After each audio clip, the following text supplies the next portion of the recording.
All right, let's talk about some general wrist mobility and stability exercises to get you going. So first one is taken from functional range conditioning, and you're gonna start with legs straight. If this is my arm that I'm working on, you can do this to both by all means. Place your forearm on your upper leg. You wanna pretend like you have a very expensive cell phone right here because you don't want a lot of forearm rotation on this. You want that to be locked in. You're gonna start with full wrist flexion as far as it goes, and then you're gonna try and go to radial deviation, and you're gonna try and come into full extension.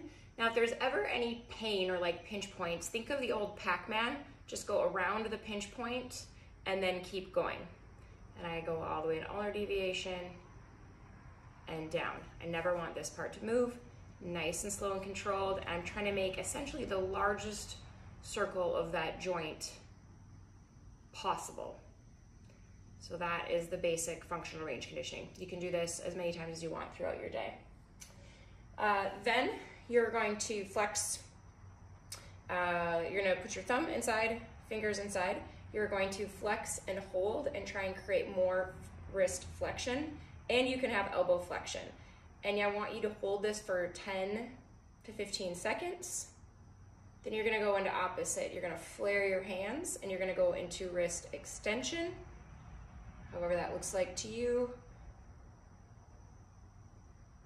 Tuck the fingers, wrist flexion, and you're trying to basically gain more range of motion throughout this. You'll go 4 to 6 rounds. I'm gonna do 2. You'll go into wrist extension. And when you do this, your forearm should be on fire because you're trying to get more range of motion out of that. Then you're gonna go into a flow. Basically, you're gonna go flexion, extension, flexion, extension. Then you can add a little overpressure, a little overpressure. Again, 4 to 6 times each one. You can just kind of flow through that.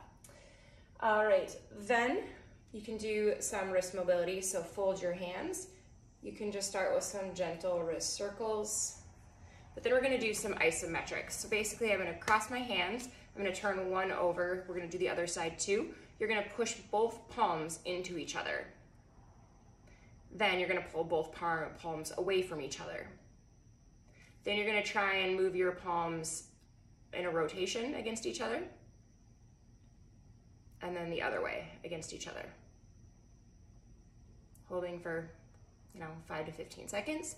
You're gonna flip over, again, push in, pull out, rotate, rotate. So those are all isometric exercises.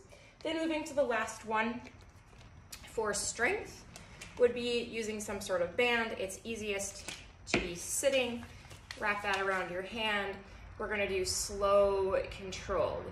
Notice you need to gain range of motion before you start range of motion with resistance.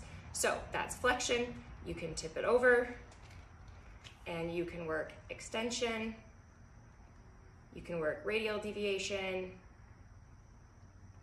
It's easiest to work ulnar deviation this way. When you're doing these 3 to 4 sets, 10 to 16 reps, kind of depends upon how tight your band is, okay?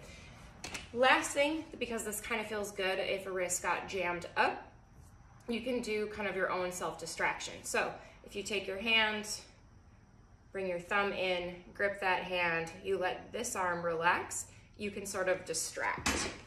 What that does, if you watch my wrist, kind of creates a little gap and a little space there. You can even do a little rotation with distraction, usually feels pretty good. So there's some things to get you on the right path with getting wrist mobility and stability back.